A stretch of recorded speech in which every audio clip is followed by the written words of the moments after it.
Next slide. Okay. So to provide a little more context, Ukraine has a very unique geography and history, and it makes it especially vulnerable to Russian hybrid warfare efforts, as we've seen with the 2014 start of this conflict and the years leading up to it.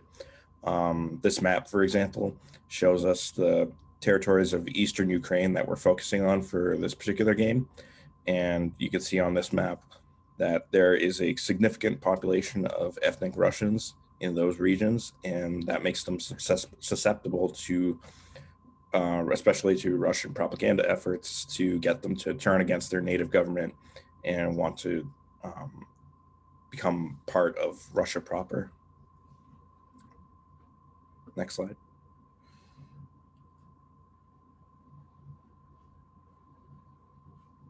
Oh, Steve, you're muted. Yep, got it. Sorry. So the game itself is a two-player game, one player playing Russia and the other playing Ukraine. It is turn-based and iterative. So each player will go through a series of phases within their turn, which we'll talk about a little bit later in the brief. And then the game itself is played on a zone map, which again, you'll see here as we go through the slides.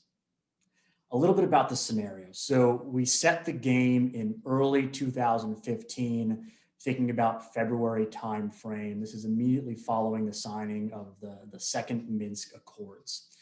It does take place on the border between Ukraine and Russia. And at that spot on the map, these accords or protocols, as you see here, was the start of a ceasefire. Really, a lot of the kinetics died down at this point, again, early 2015. The protocols were signed between Russia, the Donetsk People's Republic, the Lugansk People's Republic, and the Office of Security and Cooperation in Europe. So it's a down point in the actual kinetic fighting. However, obviously there is still wrestling for control, and that's where this game kind of has set itself. At this point, Crimea has already been annexed by Russia, and military forces are already stationed there. The territory has officially been adopted into the Russian Federation. How this happened was really in two phases. The first was that the peoples of Crimea held a popular referendum and voted to secede from Ukraine and join the Russian Federation. Whether you believe that the results of that referendum were reflective of the actual popular beliefs in the region, the numbers that came out said they wanted to join Russia. So that was phase one. Phase two is that Putin went to Moscow and declared in writing, in law, that Crimea was going to become a part of the Russian Federation. So that has already happened at this point in the game. Additionally, we've seen similar political referendums in Donetsk and Lugansk, who have both voted for independence from Ukraine. That happened almost a year ago in the scenario. However, we have not seen that phase two on the Russian side officially bringing them into the Russian Federation. So technically, politically, those two oblasts or territories still belong to Ukraine. We've already seen Russian cyber capabilities tested and be effective in this conflict already. So a couple examples, it was believed that Russian hackers leaked presidential emails prior to the election, causing mass chaos during the last election. We saw a distributed denial of service attack on election commission servers. While unsuccessful, they did breach much further than anyone thought capable at that time. And they were really attempting to alter actual vote tallies during the election. Again, not successful, but they came close. Additionally, a Russian virus was released called Ouroboros, which targeted specifically government and military servers. They were looking at the ability to conduct long-range fires, the ability to communicate, things like that. Those capabilities were taken down by this Russian virus. So we've seen them be successful in the cyber domain, in the non-kinetic realm. Additionally, we have Russia having physical control over Lugansk, Donetsk, and Crimea. We set that up due to, as Brian was talking about, the high percentage of ethnic Russians in the area, as well as the number of what was colloquially called little green men on the ground. We have that as part of the starting conditions, that Russia has physical control of those 3 territories. Again, the goal for Russia is to maintain physical control of those 3 territories, as well as additional contested territories in eastern Ukraine, in order to sow chaos and really stop the ability for Ukraine to ascend to a full member of NATO. However, in real life at the time, as well as in the game, Russia has to be exceptionally sensitive to attribution. If too many escalatory events can be tied back to Moscow decision-making, then there's a much higher likelihood of Western military intervention, aid and supplies being given to Ukraine, which is not something that the Russians want. Ukraine is struggling to maintain control at this time. Essentially, the further east you go in the country, the more chaos is found. Law enforcement leadership is fractured. There is little money even to pay the salaries of police forces on the ground. That's what the Ukrainian government is really fighting against here in eastern Ukraine, as the Russians are trying to sow that chaos. Again, the goal is to retake the lost territories from Russia here at this point in the timeline.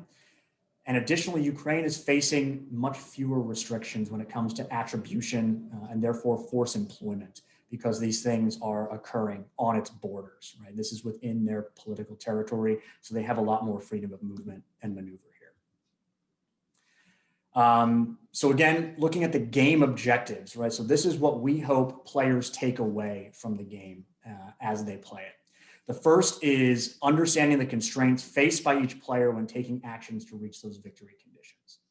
Essentially, the way we try to show the interplay of actions and consequences here is through control. Control really is the center point of the game, and how it's enacted in gameplay we'll touch on in detail as we go through here. But as a brief overview, each territory is assigned 3 characteristics of control: informational, financial, and physical.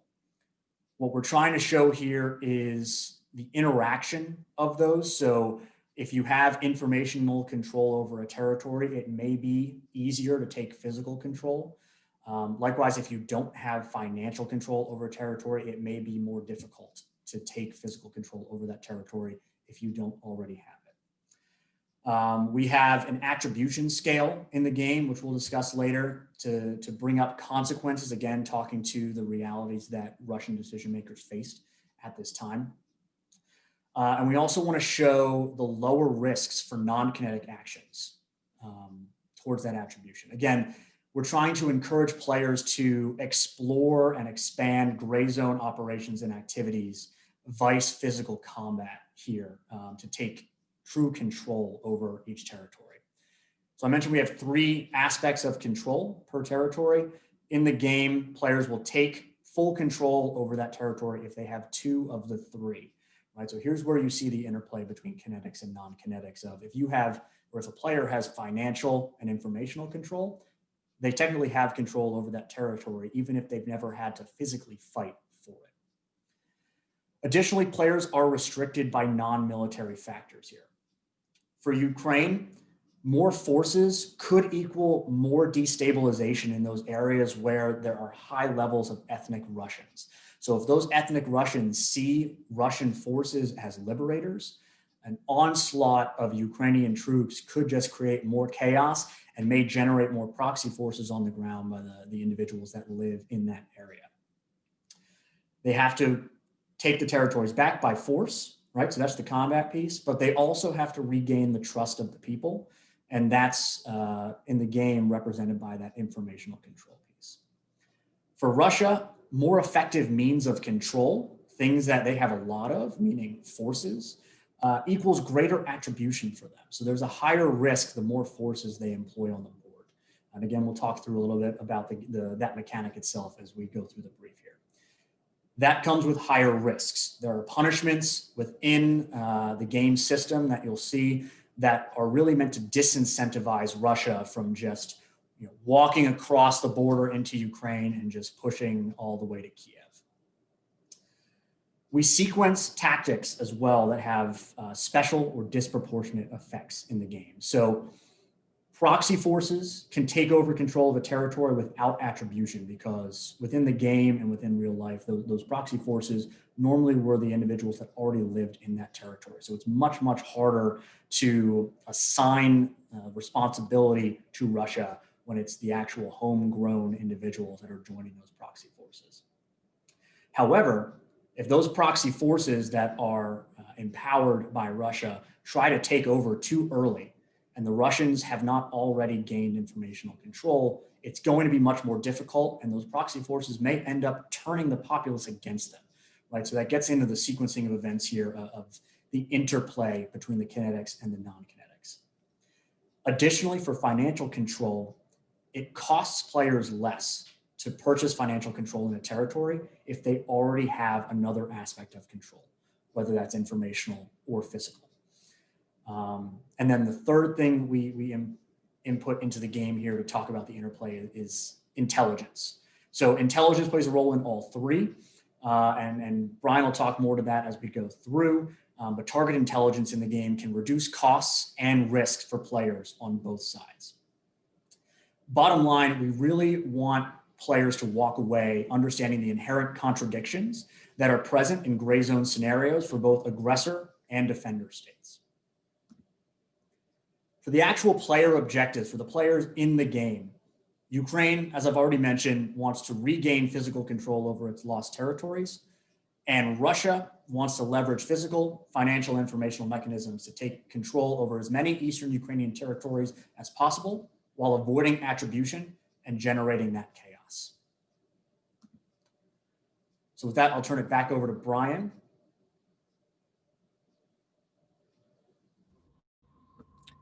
Sure. Thanks, Steve.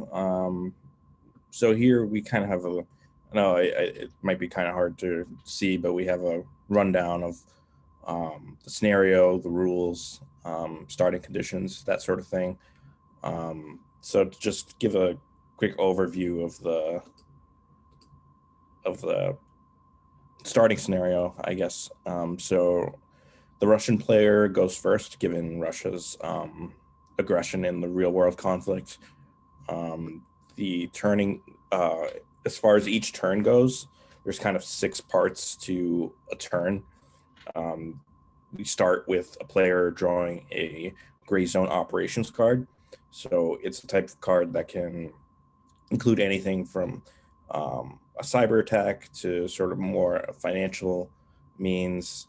And they sort of have, each card has a different effect, either for that turn or for diminishing an opponent's financial resources, that sort of thing. There's an intelligence phase, which is the second part of each turn. A player will be able to choose between different options. They can roll for a modifier for effectiveness. They can choose to expose a unit stack on the board, or they can view one of the other player's cards. The gray zone phase is the next phase. It involves the playing of a gray zone operations card or the purchase of financial control of a territory. And financial control is just one of the methods of control that, if you have 2 of 3 methods, that's financial, informational, and physical, that you take control of the entire territory. Next is the combat phase, in which combat is adjudicated via dice rolls. And then we have the reconsolidation phase, where the player is able to move their forces through adjacent territories that they have physical control of. And finally, the unit purchase phase, where players are able to purchase additional units for use in future turns. Awesome. Thanks, Brian. So this is just to show this is the actual rule card that we put in the game. Kind of gives an overview of everything that Brian was talking about here, the cheat sheet pretty much for operating the game itself. So to start looking at the map, like I said, the game is zone map, right? So as you can see here, each zone is numbered, and we really tried to keep the native language in here to try to throw a little authenticity in there with regard to the language. So the provinces in Eastern Ukraine, the numbered provinces here on the map, are what's contestable here. So there's 12 oblasts or territories that both players are really fighting over for control, as I mentioned before. The starting conditions, we tried to reflect as much as possible the realities at the time that Brian started off with, talking about the ethnic Russians and the Russian language speaking on the eastern side of Ukraine there. Want to give credit where credit is due as well. This board game, the graphics here are really based on Brian Train's game, Ukrainian Crisis. And then obviously we tweaked it ourselves here to make sure it hit all of the game mechanisms there. So I will mention there are 2 territories on here that are not contested in the game. Those are the ones with the factory logos. That's Western Ukraine, where Kiev is, and then Russia proper. We did not believe that Ukraine would ever want to try to invade Russia in this scenario. They really just want to take back control of their own territories here. Each territory or oblast has a call-out box on the side that help players keep track of the 3 types of control that I mentioned before. So the highlighted outer perimeter tells you the starting condition of who owns it. So as I mentioned before, Donetsk has physical control by the Russians at the start of the game. So that's has a border there in that maroon color. Ukraine starts off having physical control of Kharkivska, and so there is that light yellow border as well. We have little physical blocks for the game that you place over top of each flag, again, to help keep track of which player has which aspect of control at that point of the game. So for example, if we're looking at Donetsk, if Russia still had physical control and they had informational control, you would see 2 Russia-colored blocks on top of the Russia flag next to information and next to physical. And then you would see a Ukrainian block on top of the Ukrainian flag under financial. That helps keep track. And then additionally, we use the blocks as well to place on the map on top of the territory to show which player has overall control of that territory. So in the Donetsk scenario, we would place a Russia-colored block on Donetsk to show that the Russian player has control of that territory because the Russian player has 2 of the 3 aspects of control. And then finally, on the bottom of the call-out boxes, you'll see what I mentioned before of the purchasing of financial control and how with more aspects of control that each player has, it costs less to purchase that financial control. So what that means in a vignette perhaps would be if Donetsk has physical Russian troops on the ground, they may be more likely to strong arm the populace. They have a greater show of force within the industry and businesses within Donetsk might be more willing to accept Russian money because they see Russians as the dominating power player in the territory at that time. That's what this mechanism is meant to reflect within the game. So game structure and turn sequence. Brian already started us off on this, but to start the game off, Russia will play first. Because historically Russia was the belligerent party here. So they'll make the first move, forcing the Ukrainian player to be reactive to whatever Russia does in that first iteration. As Brian mentioned, this is the sequence of mechanisms within each turn. We do provide a cheat sheet with the game itself that kind of is there as a reference for each player, just because there are a lot of phases and then sub-phases within each turn. So I'll walk through it one more time. I know Brian did as well. So the first thing a player does is draw gray zone operation cards. Initially, in our first design, we had each player drawing 3. We'll talk a little bit later about how we actually changed that to 5 and why. But each gray zone card, which I'll show you here in a little bit, has a gray zone activity or event that happens that you have to react to or respond to as a player. Additionally, they offer, again, the disproportionate effects on other things that happen in the game. So, for example, there is a sanctions card that can be played. That affects how much money the other player starts off with in the next turn, which then affects the ability of that player to purchase financial control and things like that later on in the game. During the intelligence phase, players have a choice of those three options here. They can either view one of the other player's gray zone cards that they have in their hand. They can expose a stack of units. So each counter can be placed on top of the other. So the only counter that's viewable is the one on top. So one of the options a player has during the intelligence phase is to expand that stack and see exactly how many and which types of troops are in that stack at that time. And then there's also an effectiveness modifier roll. What we mean by that is a player can take a chance and roll the die to see if in that turn they can have a plus or minus modifier to their kinetic activities, their battle that they take for physical control during the game. What that looks like is if a player rolls a 1 or a 2, that has no effect, right? So that's supposed to reflect that intelligence really didn't provide any new insight to that player at that time. If they roll a 3 through a 4, 3, 4, or 5, that means they get a +1 modifier just for that turn for any actions where there is a die roll that player takes for the rest of their turn. That means they had some good intelligence. It's enabling them to be more effective in their operations and activities, and it helps out that player for that turn. If they roll a 6, that's a +2. That means you've hit the gold mine of intelligence for that turn. And obviously that provides you an ability to be more effective both on the ground and potentially in cyberspace as well. If you roll a 0, that's a -1 modifier. So there is a risk that, in this scenario, you as a player gain intelligence, but it's bad intelligence. And now you're making decisions on erroneous information that's making you less effective on the battle space, right? So that's really what we're trying to look at here is strategic intelligence that allows you to kind of see into a foreign government's intentions in the gray zone, right? So that's being able to view another player's cards. Operational level intelligence, which is exposing the stack there on the map to see how many troops are at a specific location at a specific time. And tactical intelligence, which is that effectiveness roll modifier that I just explained.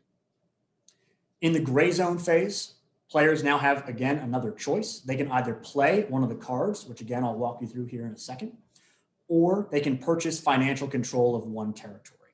Those are their options there. Then comes the combat phase. They do two things here. If you're Russia, you conduct combat operations, meaning that much like in a Axis and Allies type combat mechanism, you can try to take physical control of the other territories that you don't have through combat. Additionally, for the Russia side, this is where we get into that attribution mechanism for the Russian player. And we're going to talk a little bit about that later, so I'm going to move past that here. On the reconsolidation phase, this is the ability to move your troops amongst territories that you already have control over to potentially mass forces in one location prior to the next turn. Actually, one thing I missed on the combat phase, all combat must be identified prior to the combat engine starting. So you can't do sequential combat of, I'm going to attack this territory now, adjudicate that combat, and then identify another territory you want to try to take over. The player must identify all locations where they want to conduct physical combat, and then all of them are adjudicated in sequence from there. So then the reconsolidation, movement of forces amongst already controlled territories. And then finally, the unit purchase phase. This is where you can purchase new units and then deploy them to your home territory to then move them throughout other territories that you have control over. I've already walked through the types of control kind of as an overview, but here I'll get into a little bit more detail. So again, we're trying to look at the multifaceted nature of gray zone conflict here, where control over a territory can be achieved through any number of combinations between non-kinetic and kinetic characteristics. So financial characteristics. This is, for example, Russian investment in Ukrainian bonds or in businesses, foreign direct investment in a specific territory. This provides Russia a certain level of influence in that territory that can then obviously make it easier for them to achieve other objectives there. For this, each side starts each turn with 50 financial units. They do not roll over, so there is incentive to use all of them each turn. But with those units, they can really do one of two things. They can either purchase financial territory, or they can purchase additional units, again, in the different phases of each turn. For informational, this really comes in the cards mechanism of the game during those gray zone operations. Here we have a number of cards that deal with propaganda campaigns, influence operations, and this really affects the type of information or who has informational control over each territory, depending on where you target those campaigns on the board. And then physical, that's where the combat engine, like I said, is very Axis and Allies like, comes into play, where it's force on force, and that's where the attribution aspect really comes in as well. So cards and combat operations. For cards, we have things like cyber attacks, which can be conducted by either side, so they're in both gray zone decks. However, we also have introduced cyber defenses as counters in the game as well. So we see that interplay of, are you going to spend your money on that type of unit, a cyber defense, to make Russian cyber attacks less effective? Or are you going to literally roll the dice and spend your money on physical troops to try and take physical control over a territory? Each cyber attack card has a different type of effect. Again, it can affect adversary financial resources, physical units, informational control. So there's a lot of options here for the players to work with. Additionally, like I mentioned before, financial sanctions. That's also included as a number of cards here. And I'll show you some examples here in a second. Combat operations, I think I've already hit this enough. This is combat adjudicated between conventional military forces on the board, and it is adjudicated via dice rolls. So each counter is given an offensive and a defensive characteristic. And then much like almost near identical to Axis and Allies combat engine, you roll the die, and if you roll a number that is within the offensive attribution and you're attacking, that is a hit against your adversary. Same thing on the defensive side. If you roll the dice and you get a number that's within your defensive attribution, that is a retributive hit against the attacker. So here are some examples of the cards that we have within the game. So the left is obviously the Russian cards, and the right is the Ukrainian cards. So we'll see here, for example, top center on the left for the Russians. This is a counterintelligence campaign card. So if the Russian player during their turn plays a counterintelligence campaign card, the Ukrainian player's intelligence phase is skipped. So the adversary no longer has the choice between those three options of strategic, operational, or tactical intelligence they can try to achieve in their turn. Another example for the Ukrainians, we go dead center here. We have proxy forces, offensive, linked to Russian support. So here it comes back to the attribution piece of now those proxy forces can be attributed back to Russia during the next turn. So that's just to give you a small snapshot of the type of events, cards, actions, and effects that we can see here as we play along with the gray zone mechanic in the game. And then finally, here's a snapshot of the counters. Again, I apologize for the kind of the crudeness here. The physical ones are much clearer, but here in the slide, you can see we have on the Russian side, infantry and proxy forces, tanks, air power, and cyber defenses. And you can see for the physical forces here, they have an offensive value in the top left, a defensive value just below, and then an attribution level as well, which again, we'll get into a little bit later on in the slides. But at this point, I'm going to turn it back over to Brian to take over here and talk about that attribution mechanism. Thanks, Steve. This is the key mechanism for a game, and it really sets the stage for what we're trying to accomplish here with this game. And so looking at the real life conflict, we know that Russia has the capability, if they wanted to just go in and completely steamroll Eastern Ukraine and conquer the territories that they want. But we've seen that they don't. And so there's probably a lot of different theories as to why.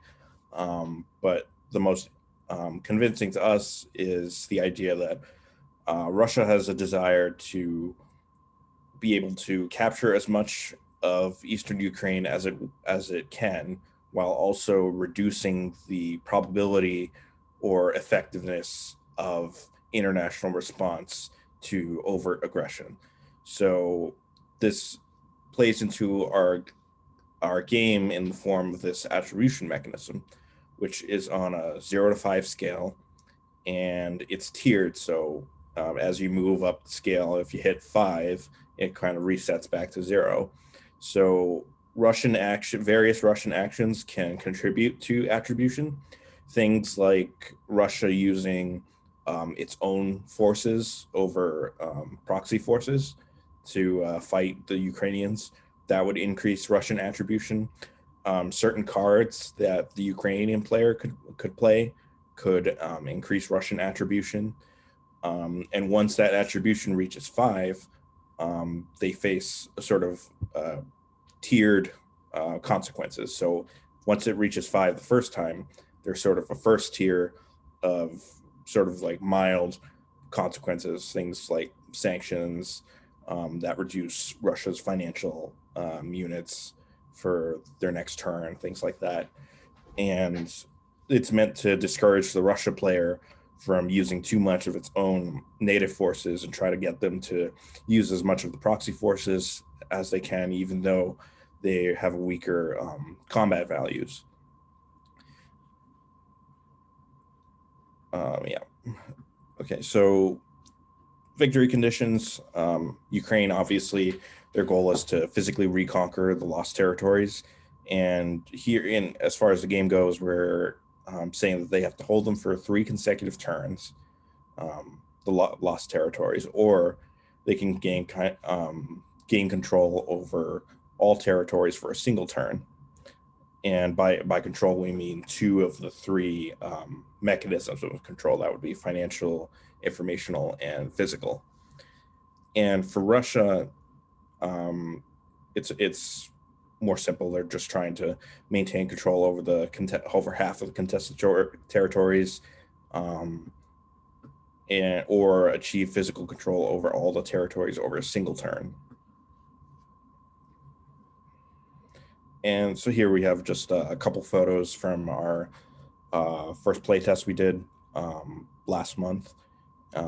You can see here, you get to see the call-out boxes on the side of the map, as well as the round red and blue markers on each territory, which denote which player has control over that territory. Red for Russia and blue for Ukraine.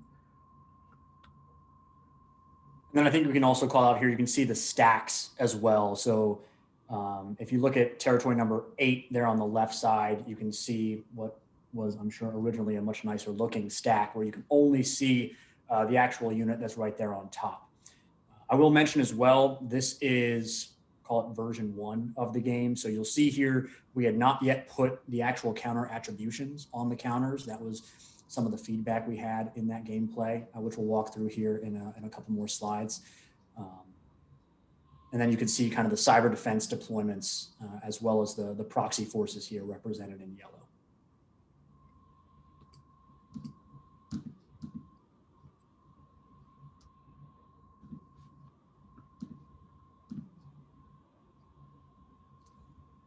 All right, so differences between version 1 and version 2. I mentioned a couple already. The drawing mechanism, I think, was the first one that we talked about.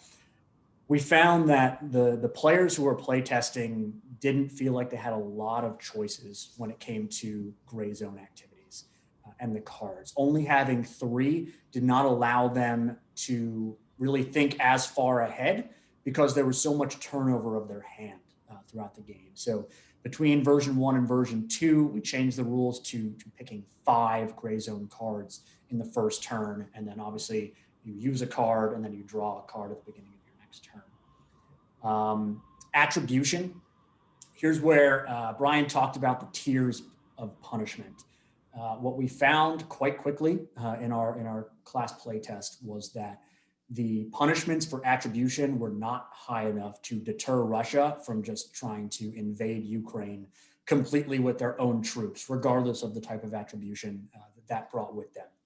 So we then increased the punishments for version 2 to try to, again, increase that deterrence to force Russia to focus more on the gray zone activities to gain control of those territories, and using their actual attributable forces sparingly and relying more on the proxy forces in the physical domain.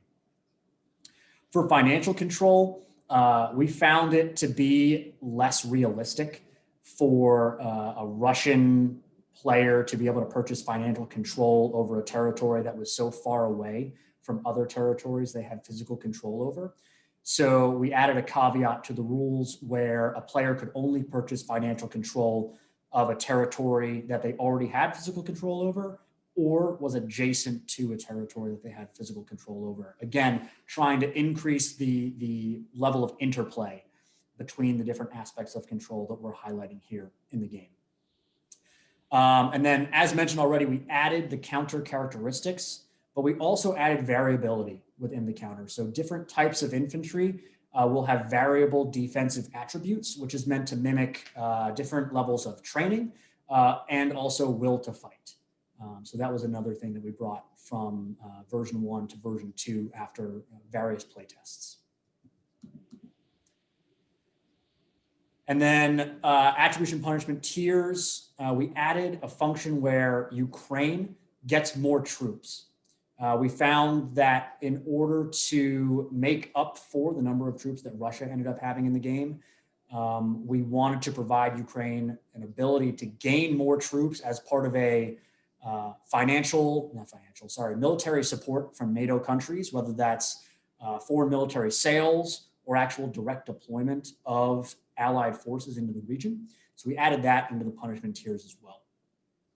When it comes to opportunity costs, financial control versus unit cost, we found that players were much more likely to spend their money on units than financial control, because financial control can be upwards of 35 financial units versus infantry, which costs as low as 5.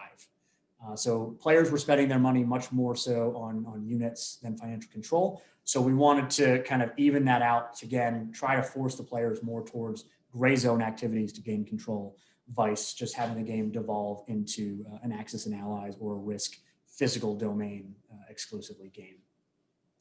For the cards, some of the feedback we got was making cards effective over multiple turns may increase that interplay between control.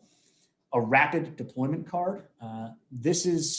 We didn't talk about this yet. So for the Russians, when they purchase units, military units, they have to deploy first to the Russian territory, again, which is not contested, and they have to sit there and wait till the next reconstitution phase, which is at the end of the Russian player's turn, in order to move into an adjacent territory over which the Russian player already has physical control.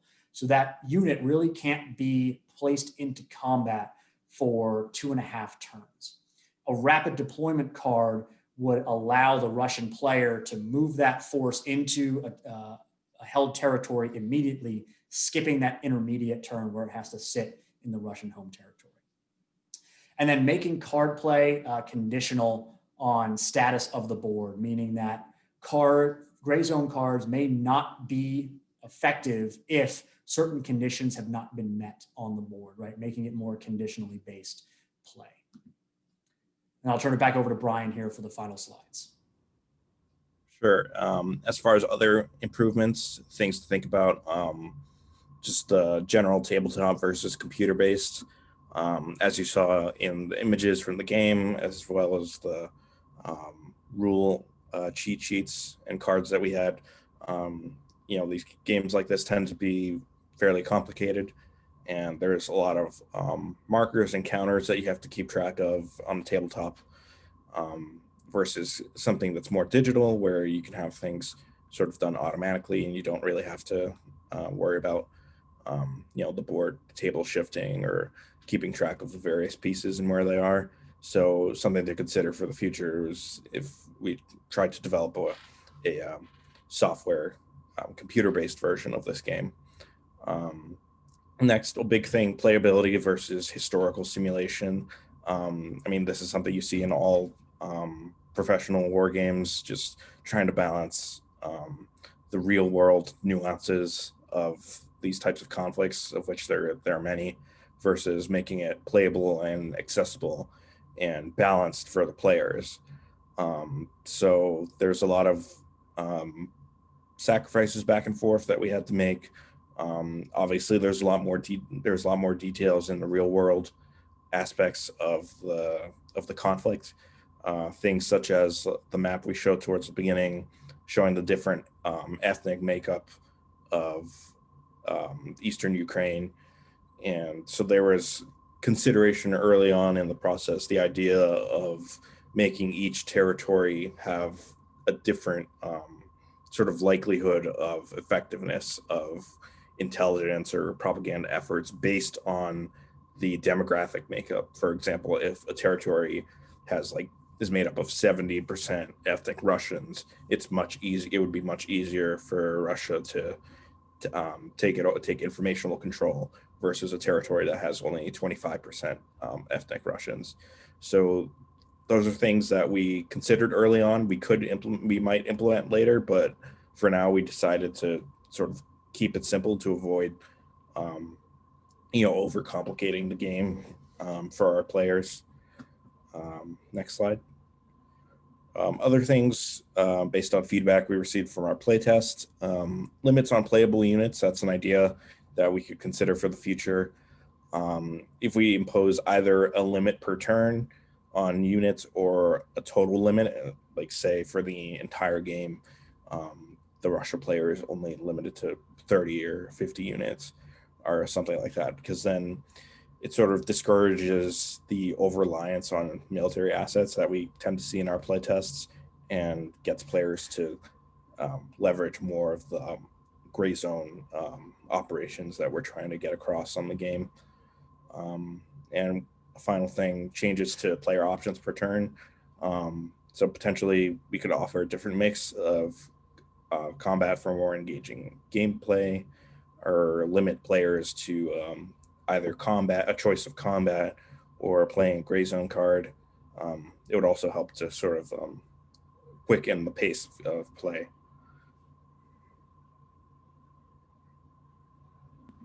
All right, so I know we have about 5 minutes left here. So what I'm going to do is I'm going to go through the chat questions here quickly to try to address some of these before we have to turn this back over to Brant for the next event. So Merle asked, isn't it another element of the Russian hesitation to physically take control, the fear that their limited pool of quality troops will be damaged or depleted? Was this considered? It was. We didn't really know how to incorporate it into gameplay as well. So we really assigned that aspect to the variable characteristics of certain counters on the Russian side.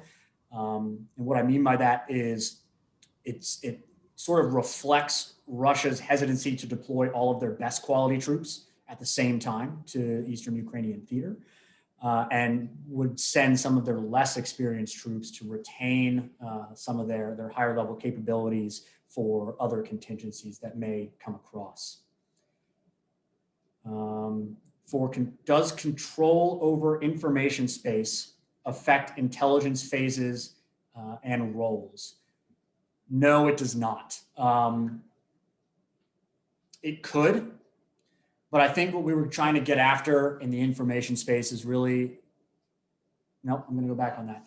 I think that might be a good place to explore, because as I'm thinking this through in my head, gaining informational control over the people would likely make them more willing to provide intelligence to the players. So that's obvious. That's absolutely something we could look at or as we continue to build out the game. Jan asked, do players draw 5 cards each turn or draw until they have 5 on hand again? Is there sort of a hand building involved? The answer is no. Players retain 5 cards at all times. So if you use a card, then at the next turn, you'll draw a card. If at the beginning of your turn, you already have 5 cards, you don't draw a card at that time. Sebastian asked why no one has asked about where we found all these cool ideas and got all this amazing training in war games. The answer is his fantastic Georgetown class that both Brian and I participated in. And I think that's what was, okay, sorry, Sebastian had, One, what was a difficult design challenge you encountered in the process, and how did you overcome it? Oh, there were so many to choose from. Oh, you should have seen us doing. Yeah, one of the things when we did like our initial play test, like just among ourselves, us three, the design team, we found like very quickly, Russia was willing to take a lot more risks and kind of like try to push forward. So we had to like quickly realize like what kind of things work for balance, or what kind of things we needed. I think by the second play test, it ended up being a lot more balanced, and like each player had a legitimate chance to reach the victory conditions. But definitely we would need a lot more play tests, because there are a lot of other nuances, especially with some of the changes that we've seen recommended through feedback through things like this.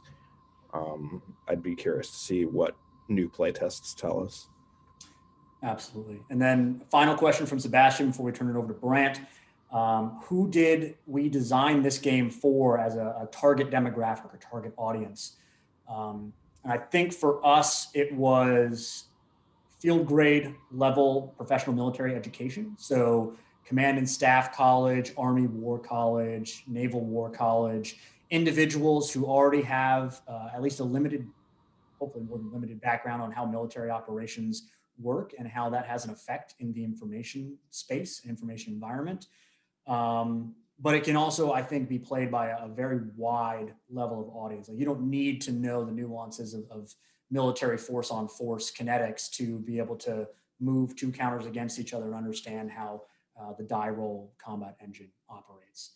So I think it's a wide audience that can play it, but our target audience was that major lieutenant colonel level of military officer to take a look at how operations in the information environment can both complement and degrade physical domain actions and activities. So with that, Brian and I thank you all for taking the time to listen to us speak and hear about our game. We hope you enjoyed, and I'm going to turn it back over to Brant here. Thank you. Hey guys, thank you very much for showing up and giving us the talk. I hope the audience got a lot out of it. We do have this thing recorded, so it should get posted to our site after the fact, once I'm able to pull it down and download it and get it set up for that. So, again, Brian, Steve, thank you for giving up a little bit of a holiday weekend to join us here, and Sebastian for making them do it. Thank you. But again, y'all welcome to stick around for the convention and, hop in another game somewhere and join the fun. And so Mark and Jan and all the rest of the guys that are here, Andrew, Merle, Sarah, appreciate you guys joining us as well. And stick around, take a look at what's going on in the convention and find a game to come play. So thanks, everybody.